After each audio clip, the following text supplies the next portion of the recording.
leg. It's what's going on, brother? Hey, buddy. How you doing? It's bizarre, bro. Looking down and not seeing my leg. It's a lot. Look at that, bro. It's gone, brother. So when I first woke up, I looked down and I was like, I didn't forget, of course, but I was like, wow, my leg is gone, bro. In that 5 or 6 second period, I got hit real hard, like hard. And then I went, bro, your leg looked horrible and you've been miserable for 5 years, bro. Instead of losing my leg, I'm gaining a leg from this. I've been without a leg for 5 years, bro.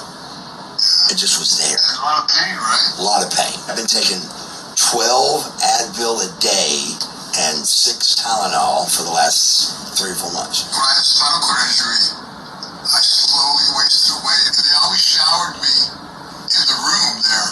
Right. And so I was never in front of a mirror. One of my roommates in the bathroom when we showered, they took me down the hall to shower me. And they had my lower part of my body covered, but not my upper body. And there was like windows and mirrors along the hallway leading down to the shower area. And I saw this guy going by in a wheelchair, just really skinny, off the corner of my eye. I looked over and that hit me. That was me. You were looking at yourself? I didn't recognize myself. I realized, though, big picture, like I said in heaven, we have a brand new perfect body. Our bodies will be better than they ever were. Think about that. Until then, buddy, if you can't fly, run. If you can't run, walk. If you can't walk, crawl. Whatever you do, keep on moving forward. What's going on? Hey man, Shalom. All praises to Yahweh Bahashem Yahushai, the honors to the elders of Great Millstone who rule well. Peace and salutation to the elect.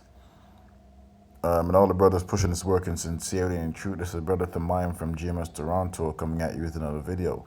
I'm going to make this quick. This one's not going to be a long video at all. You Edomite wrestlers, man. You Edomites are really catching hell. Okay? And this is the world that you built. This is the life that you live. And it's slowly coming to an end. That's Buff Bagwell, right? I don't know what his nationality is, but from the most part, you know, from what he looked like, it's an Edomite. And also Lex Luger, right? He was talking to Lex Luger on the phone. And one thing I noticed with all these wrestlers, they don't just die in peace, man. They die with a lot of pain, a lot of injuries, right? Due to the fact that how they were when they were younger, right? They have a fucked up attitude towards Jakes that was in that business also. And that business of wrestling, man, that's a very toxic environment, okay? There's a lot of drugs. There's a lot of sabotaging going on, a lot of sacrifices, human sacrifices, right? That's not a world you want to be in as a Jake, man, right? Because for years, you were the talented one, and you got pushed to the back, or you got made a gimmick that's a coon or not strong. You know what I'm saying? So, you know, all these guys that got pushed to the forefront, now they're all suffering, man, right? Wrestlers who are suffering today is either they're suffering financially or they're suffering physically due to the fucking fact that they all like to take steroids, and it destroys your body, man, right? You know what? Let me get old wrestlers.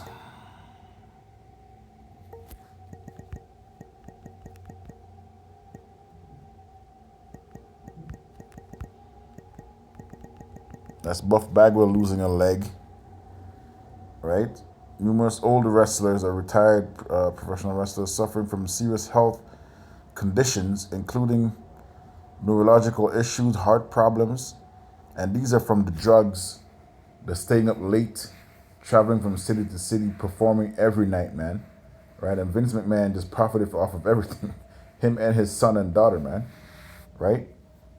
Chronic physical pain, often stemming from the physical demands of their careers, if you call that a career. The long-term effects of repeated trauma can lead to severe complications later in life, right? You got heart diseases, spinal diseases, and Lex Luger was mentioning his spinal cord, man. I think Lex Luger can't walk. Also, they lift a lot of heavy-ass weights and have to still go and push that body to the limit, right? It says here, heart problems including strokes, frequent report among older wrestlers.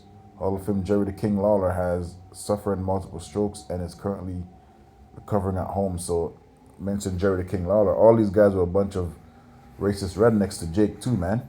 Right? You see Chris Benoit, he killed his wife, allegedly. When you go down the line, all these guys, they die of ailments, man. It's either their, heart attacks, brain injuries, right? Jerry Lawler, Barry Windham, all these guys, when you check their MO, they're all a bunch of, they hate Jakes, right? And in the long run, a lot of them sabotage Jakes too, just to get ahead in that industry, and they end up fucking them in the end, right? Bobby Horn.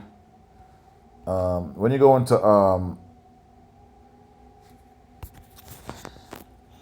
what's his name? The Ugandan, the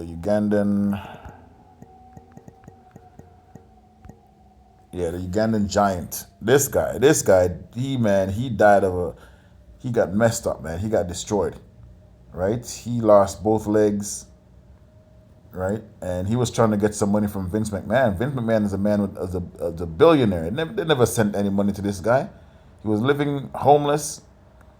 You know what I'm saying? Like he was destroyed, man. He lost his leg, and he had to go through a lot of racism in this business too, man.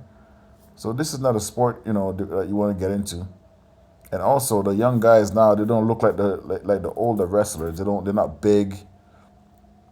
They're not out of shape. They're just like their body weight, right? They're just their body weight. They're still on the steroids, still doing drugs, but not as hard as these guys. Okay, the Ugandan Nightmare, whatever his name is, Ugandan Giant. But yeah, these wrestlers are dying, man, right? And they're not just dying, silently, right? Their family have to deal with these guys' complications,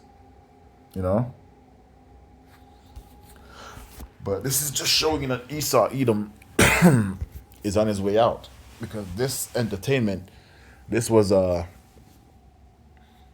number one for years, since the 40s, 50s, 60s, 70s, 80s, 90s. This is like almost 100 years that this entertainment, was at the top of its peak, and they exploited a lot of Jakes, right? They exploited a lot of Jakes. Let's put racism in professional wrestling. A lot of Jakes got sabotaged because of all these guys that you see going through your shit now. Lex Luger and all these guys, Ric Flair. Says that racism has been a persistent and widely documented issue in professional wrestling, appearing both in storylines and characters portrayals, as well as in real life backstage interactions and corporate practices, right? So I don't know why you fucking Jakes chose to go into this line of work anyways, man. Let these Edomites have their thing, man. Still always trying to push yourself up into places where you don't belong, right? This shit comes with injuries. It comes with drugs. It comes with all manner of foolishness, man. You have like guys like Junkyard Dog. He's gone. He was a known drug addict, smoking crack, right? In-ring storyline racism, historical wrestling promotion, especially the WWE, former WWF, have often used crude racial and ethnic stereotypes to generate a reaction, heat from audience. Not no fucking reaction or heat. That's just how they feel about you, Jakes, man. Iron Sheik, they treated him like shit too. He was a known drug addict, perpetuating otherness through characters like the Iron Sheik, an anti-American Iranian villain. Fun times. But yeah, man, this is what it came with this industry was just corrupt, man. It came with a lot of lawsuits, a lot of shit, man. A lot of men lost their lives. A lot of wrestlers died. But this is what you see, like the stars, man. The stars are falling. Uh, let's see what it says here in the scripture. I think I have a scripture in mind. Um,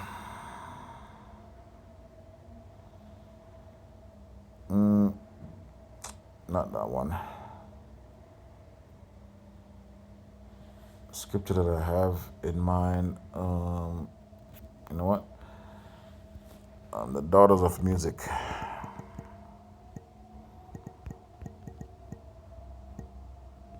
And this goes into entertainment. I'll bring it out. Ecclesiastes 12:4. And it says here, and the doors shall be shut in the streets, which now we're seeing that.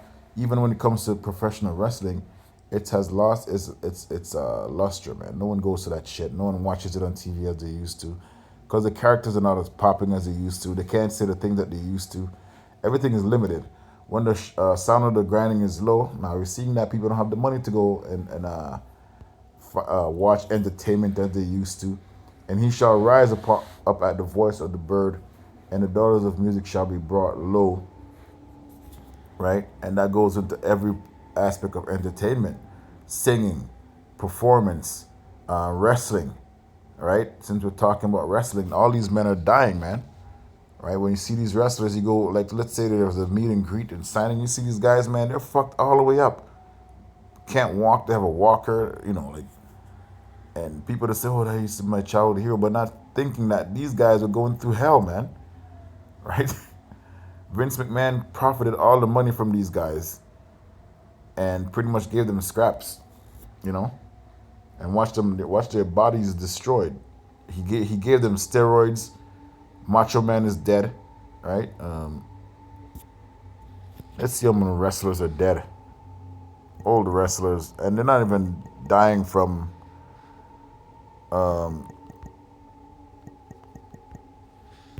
old age per se, prematurely, man. Macho Man, Randy Savage, Andre the Giant, Owen Hart. They sacrificed his ass. Ultimate Warrior, Eddie Guerrero, heart attack, right? Benoit, he killed his wife and family, allegedly. Bray Wyatt, Roddy Piper. These are guys that's in wrestling in the 70s and 80s, right? Rick Rude, right? Paul Bearer. Ravishing, I called his name out. Right? This is Hulk Hogan before he died, man. Man looked like fucking death. Right? These guys caught hell, man. They did a lot of shit. They sabotaged Jake. They destroyed their bodies, and now here we are. Anyways, man. Shalom.